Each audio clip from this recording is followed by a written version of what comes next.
কোনো কাজ শুরু করার আগে তুমি কাকে মনে করো? কোন দেবতার নাম উচ্চারণ করো? চোখ বুজে, বিশ্বাসে? হ্যাঁ, শ্রী গণেশায় নমঃ।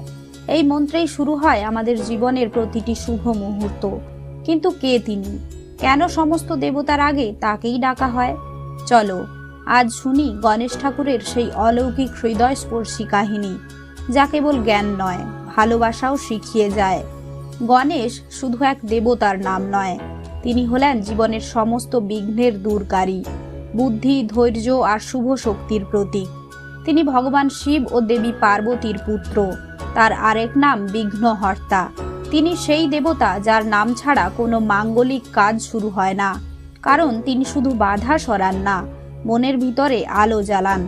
তার দেহ মানুষের, কিন্তু মাথা হাতির। এটাই তো সবচেয়ে বড় বিস্ময়। হাতির মাথা জ্ঞানের প্রতীক, বড় কান শোনার ক্ষমতা, ধৈর্যর প্রতীক, গোল ভুঁড়ি সবকিছু ধারণ করার শক্তি, হাতে মোদক, জ্ঞানের ফল যার স্বাদ মিষ্টি, আর তার বাহন এক ছোট্ট ইঁদুর, যা শেখায় ক্ষুদ্রতা কোনো বাধা নয়, মনোযোগেই শক্তি। একদিন দেবী পার্বতী নিজের শরীরের মাটি দিয়ে এক পুত্র তৈরি করলেন। তিনি গণেশ। পার্বতী আদেশ দিলেন, আমি স্নান করতে যাচ্ছি, তুমি পাহারা দাও, কেউ যেন না আসে। ঠিক তখন এলেন শিব। গণেশ চিনলেন না তাকে, পথ আটকালেন। রাগে শিব তার মাথা কেটে ফেললেন। পার্বতীর কান্নায় কাঁপে কৈলাস। তখন শিব প্রতিজ্ঞা করেন, প্রথম যেই প্রাণী দেখা যাবে তার মাথা বসিয়ে গণেশকে জীবন ফিরিয়ে দেব। একটি হাতির মাথা এনে বসানো হয় গণেশের দেহে। তখন শিব ঘোষণা করেন, আজ থেকে সব শুভ কাজ শুরু হবে গণেশের নাম নিয়ে। একবার গণেশ ও তার ভাই কার্তিকেয়র মধ্যে প্রতিযোগিতা হয়, কে সারা পৃথিবী আগে ঘুরে আসবে। কার্তিকেয় উড়ে গেলেন তার বাহন ময়ূরে। গণেশ চুপচাপ মা বাবার চারপাশে 3 বার প্রদক্ষিণ করলেন। তিনি বললেন, আমার মা বাবাই তো আমার পৃথিবী। এই বুদ্ধি, এই হৃদয়বোধ তাকে বিজয়ী করল। এটাই গণেশের শিক্ষা।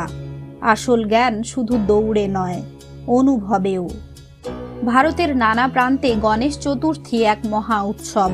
বিশেষ করে মহারাষ্ট্রে বড় বড় গণেশ মূর্তি, ঢাক ঢোল, গান, নৃত্য, আর 10 দিন পর বিসর্জনের সময় চোখ ভেজে সবারই।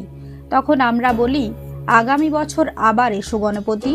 তিনি কেবল হিন্দুদের নন, ছোট থেকে বড় সকলের বন্ধু। তিনি হলেন ভরসার প্রতীক। দুর্গাপুজো হোক, লক্ষ্মী পুজো হোক, কিংবা ঘরের নতুন কাজ, সবকিছুর আগে গণেশকে ডাকা হয়, কারণ তিনি সেই শক্তি যিনি অদৃশ্য বাধাকে আগেই সরিয়ে দেন।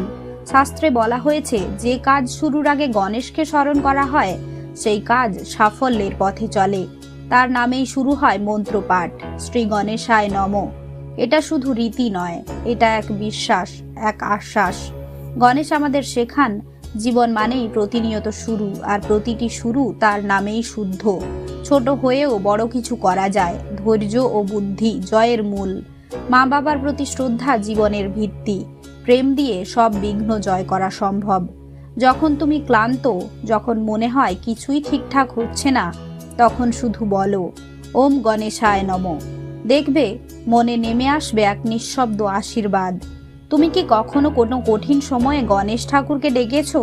তোমার অভিজ্ঞতা কমেন্টে লিখে অবশ্যই জানিও। তো বন্ধুরা, আজকের কাহিনীটি কেমন লাগলো? ভালো লাগলে অবশ্যই লাইক করো, সাবস্ক্রাইব করো, আর শেয়ার করো। কারণ গল্প কাহিনী শুধু গল্প বলে না, সে তোমার হৃদয়ের কথা বলে। ধন্যবাদ।